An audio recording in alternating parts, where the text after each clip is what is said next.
नमस्कार, सांदीपनी कोचिंग संस्थान के यूट्यूब चैनल में आपका स्वागत है। अवतल दर्पण के बारे में हमने जाना था। अभी हम लोग जानते हैं उत्तल दर्पण में जब वस्तु को अलग अलग स्थिति में रखा जाता है तो उसका प्रतिबिंब कैसा और कहाँ बनता है।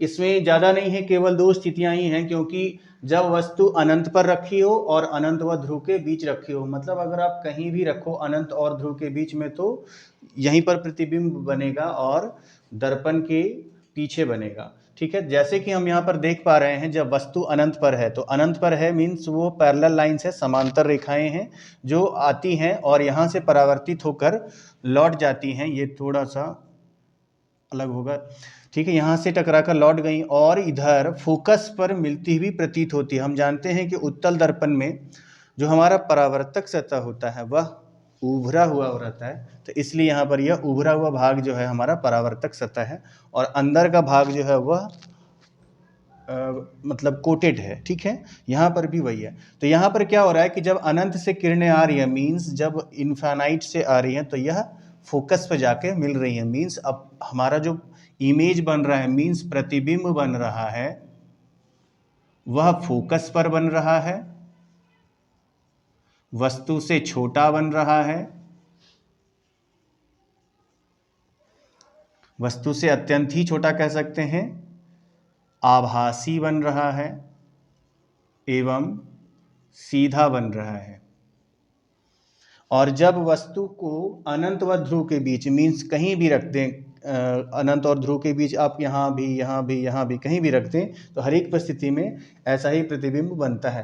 पहली किरण जो आई है वह समांतर रेखा जो हमारी मुख्य अक्ष है उसके समांतर है और यह टकरा कर वापस परिवर्तित होने के बाद यह दूसरी तरफ फोकस पर मिलती हुई प्रतीत होती है और दूसरी रेखा जो है वह सीधे जाती है और इसके केंद्र पर मिलती हुई प्रतीत होती है और यहाँ पर वस्तु का प्रतिबिंब बनता है जहाँ पर दोनों मिलते हैं। अगर मैं इसे नाम दे दूँ ए और बी तो यह बन जाएगा ए डैश बी डैश। तो इसलिए हम कह सकते हैं जो हमारा प्रतिबिंब बनेगा वह ध्रुव व फोकस के बीच और वो भी दर्पण के पीछे मिलता हुआ, क्योंकि यह आभासी प्रतिबिंब होगा। दर्पण के पीछे वस्तु से छोटा, आभासी एवं सीधा मीन्स वर्चुअल एंड इरेक्ट। ठीक है, तो ये हमने जाना उत्तल दर्पण के बारे में। इसमें दो ही था तो यह याद करना बहुत ज़्यादा कठिन नहीं है। अब जानते हैं इसके उत्तल दर्पण के उपयोग के बारे में। उत्तल दर्पण का मुख्य उपयोग है, अब आता है गाड़ी के साइड मिरर में। अवतल दर्पण का उपयोग हेडलाइट में किया जाता है और साइड मिरर में हमारा उत्तल दर्पण है। आप लोग कंफ्यूज नहीं होना कि हेडलाइट और साइड मिरर, तो जहाँ पर लाइट निकलती है वहाँ पर अवतल दर्पण का यूज होता है और यहाँ पर साइड मिरर का यूज होता है। अब बात आती है कि साइड मिरर में ही उत्तल दर्पण का उपयोग क्यों होता है। तो उत्तल दर्पण का उपयोग इसलिए होता है क्योंकि यहाँ पर हमेशा वस्तु से छोटा और सीधा प्रतिबिंब बन रहा है।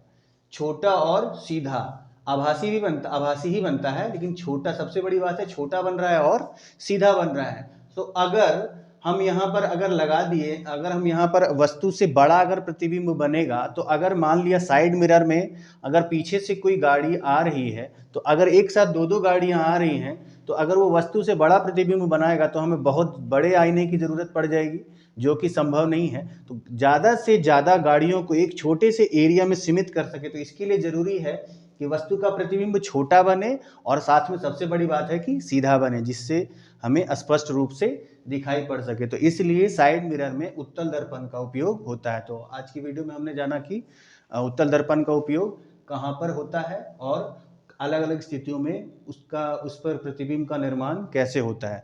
तो बने रहिए हमारे साथ। अगली वीडियो में हम जानेंगे दर्पण के चिन्ह परिपाटी के बारे में। ठीक है, चिन्ह परिपाटी बहुत जरूरी होता है क्योंकि दर्पण सूत्र में चिन्ह परिपाटी के बिना आप सवालों को सॉल्व नहीं कर सकते। ठीक है, तो वीडियो देखने के लिए धन्यवाद। चैनल को सब्सक्राइब करें और शेयर करें।